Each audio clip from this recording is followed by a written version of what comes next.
For the past few centuries, relations between the United Kingdom and Argentina have been pretty shaky. The heart of their dispute lies in a tiny archipelago some 300 miles from the coast of Argentina called the Falkland Islands. Their struggle stems from the question of who actually owns the islands.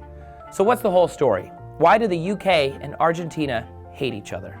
Well, the history is a little complicated, but simply put, the first person to actually claim the islands was an English sailor named John Strong in 1690. While both Spain and France made various claims on the islands over the years, the British ultimately maintained their jurisdiction. Argentina didn't become part of the equation until 1820, when an American mercenary landed on the Falkland Islands and declared them for what is now Argentina. About 9 years later, Argentina gave the islands away as a payment for a debt, a move that prompted the UK to send a ship in 1833 to re-establish the British flag. It was met with little resistance, as the Argentine commander was heavily outnumbered.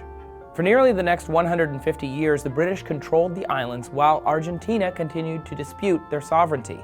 After increasing tensions between the two countries, as well as an economic collapse and military regime change in Argentina, the Argentine military invaded the Falkland Islands in 1982. They assumed the British would not respond with force. They were wrong. Within weeks, the British mounted an assault to retake the islands, while most of the European community backed the UK and imposed sanctions on Argentina.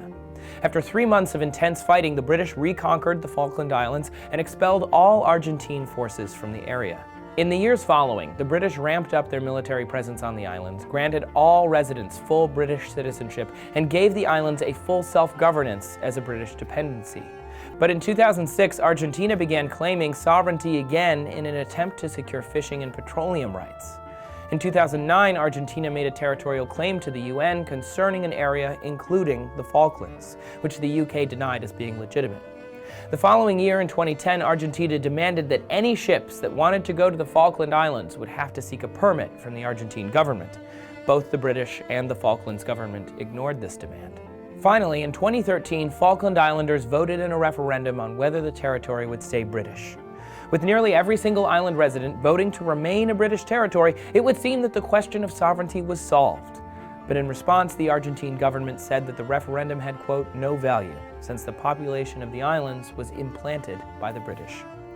Despite some pretty good reasons as to why the UK should hold dominion over the Falkland Islands, Argentina has argued that because the islands are closer to them than Britain, Argentina should have control over them. This argument has been widely called ridiculous. To learn more about tense relations between other countries, check out our playlist now, including this one on why Venezuela hates the United States. The tensions between the two countries stems from more than just oil.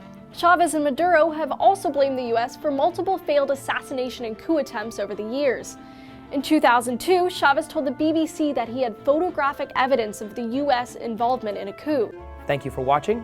Please subscribe to TestTube.